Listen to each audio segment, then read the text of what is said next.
Jadi teman-teman yang dirahmati Allah, kalau kita punya masalah, kita coba bangun awareness, oh Allah pengen membersihkan dosa-dosa saya nih. Terus kita berdoa, ya Allah bantu saya, ya Allah tolonglah saya, istighfar. Saya kadang-kadang ngerasa nih, kalau ada dosa, ada kesalahan, ada kekeliruan yang saya lakukan misalnya gitu, kalau saya nggak kuat istighfarnya, bentar lagi akan diuji sama Allah. Ujinya macam-macam, alhamdulillahnya ujiannya masih ketahan. Pasti diuji sama Allah. Kalau istighfarnya nggak kuat, taubatnya tuh nggak kuat, langsung diuji sama Allah. Dan saya langsung sadar, oh benar berarti yang tadi ini lagi dihapus sama Allah nih. Perkencang lagi, perkuat lagi istighfar. Kenapa? Karena kalau istighfar kita kuat, berarti kan dosa kita dihapus dengan istighfar ya. Otomatis ujian kita durasinya berkurang. Makin kuat istighfar, makin berkurang. Kalau istighfarnya udah mantap, udah selesai, Allah cabut tuh ujian kita. Diganti dengan kebaikan.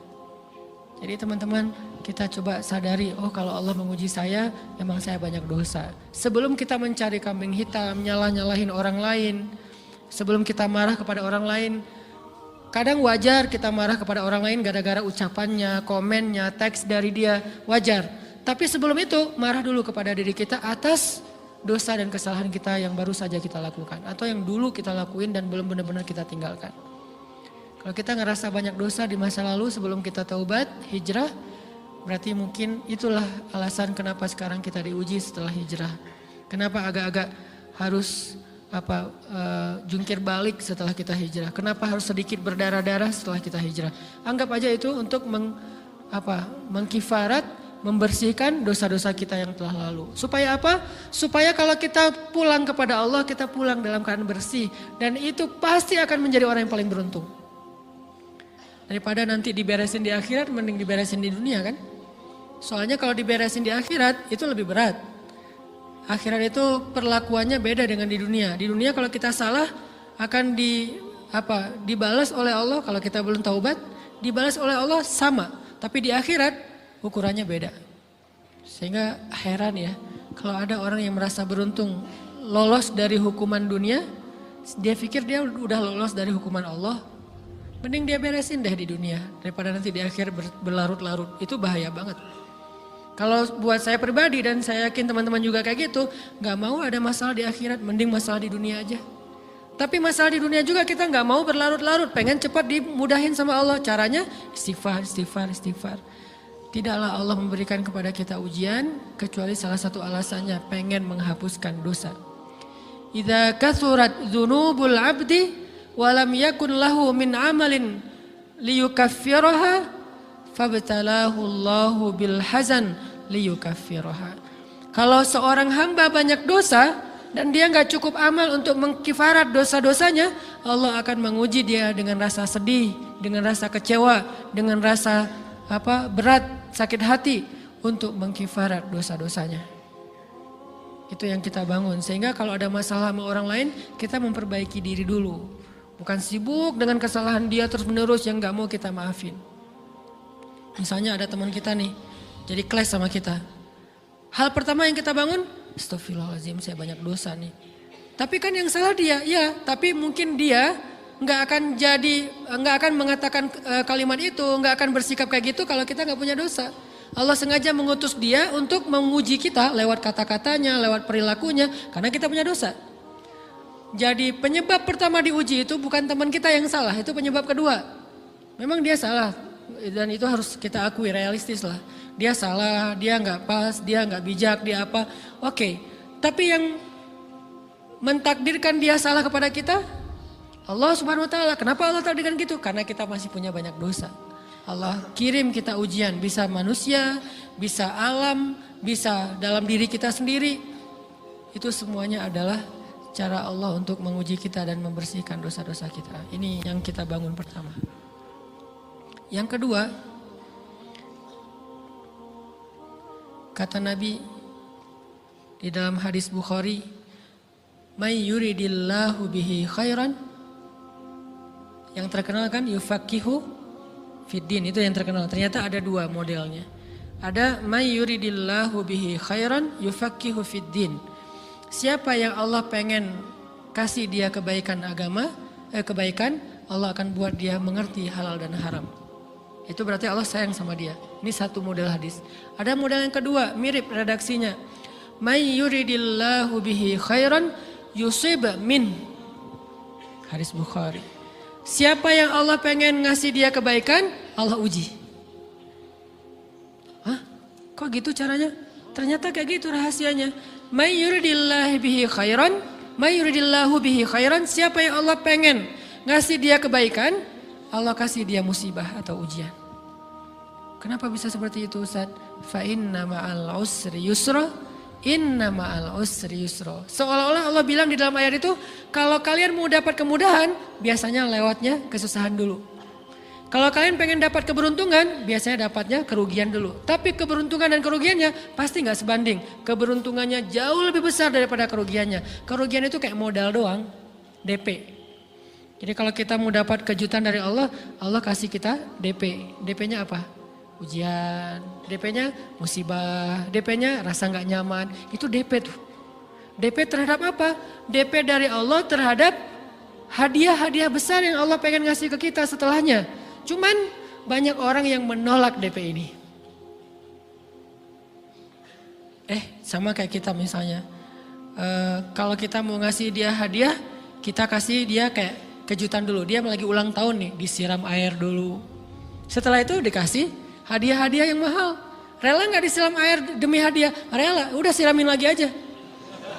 Kalau setelahnya ada hadiah. Yang kita gak rela, kalau setelah disiram, disuruh bersih-bersih sendiri dan gak dikasih apa-apa. Kan gak rela tuh.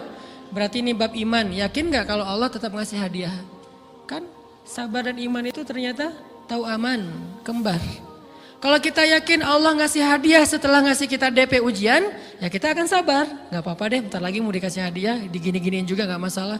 Dibully, diapain sama Allah, biarin aja. Ya Allah saya sabar, kan bentar lagi mau dikasih hadiah nih. Ini masalah yakin. Tapi kalau kita gak yakin, apa sih maunya Allah gitu kan.